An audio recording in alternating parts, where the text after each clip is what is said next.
My name is Scott Chesney. I'm 51 years old and I live in Verona, New Jersey. And I'm a motivational speaker and life coach for my own business, Scott Chesney LLC. Childhood was just very free and adventurous, and a lot of curiosity as well. Up until the age of 15, I was on my feet, so just loved everything that involved movement, beginning with sports. Played a lot of football, basketball. I'm just kind of your typical kid. So I was a sophomore at Verona High School and basically just woke up after a game and couldn't feel my left toe, like when your foot falls asleep or a part of your body falls asleep.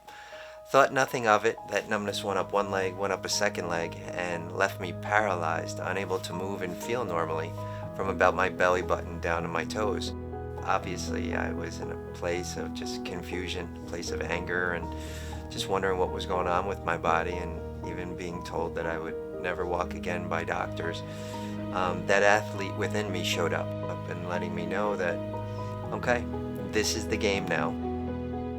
Part of me, you would think I would be upset, you would think I would be angry and frustrated, and I had moments of that, but for the most part, because I didn't have an accident or an injury, so there wasn't this definitiveness as to what happened to me, I thought I was sick, and I thought I had a little bit of a setback, like I had this illness, and which paralyzed me, and it wasn't until, I would say, about 12 years later that it finally hit me. And what I mean by hit me is that, like, what had been taken from my life. When this happened to me, they weren't quite sure. They went through a number of diagnoses. They thought it was transverse myelitis, possibly Guillain-Barré syndrome. The 21st test that they did on me back in 1986 was an MRI. And they realized that it was a malformation of blood vessels that I was born with, so it's genetic. And it's something that I could have gone my whole life without anything happening. But if you did an MRI on me at birth, you would have seen it in there, but I was a perfectly healthy kid, so why would you? But those blood vessels that were malformed burst and bled, again with no traumatic experience creating that, burst and bled, created almost like a stroke in the spinal cord. And they actually finally diagnosed it as foie allogeneic syndrome.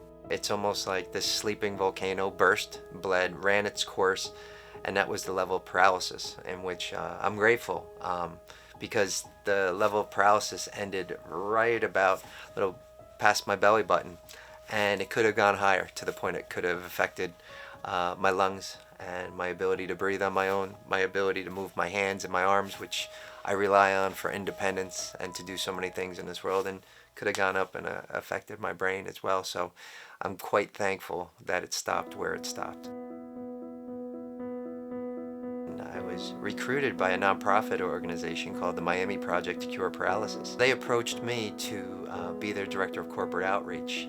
I got a chance to talk about the research that was going on at the Miami Project to all different businesses that were looking to push their products. Half of my speech would be talking about the ongoing research at the Miami Project and how promising it was, and still is. And the other half of the story would be sharing my own story.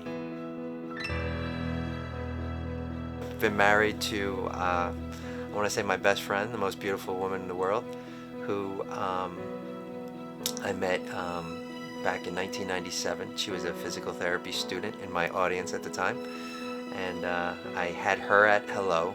She didn't even have to say anything. She had me with her beauty. I was told that I'd never be able to father my own children, and which is actually more important to me than walking again. I have a 19-year-old daughter, Nia, who is a freshman at Fordham University, and I have a 16-year-old son who's a junior at Verona High School. I might be in this wheelchair a little bit longer. I might even be in this wheelchair for the rest of my life, and I'm just going to have to be the happiest person ever to live life from a wheelchair. I've made that determination. Do I want to walk again? Absolutely. I'm more driven than ever before. But do I have to walk again? No. Is that my life is far greater than the use of my legs. I have my moments every day of what if.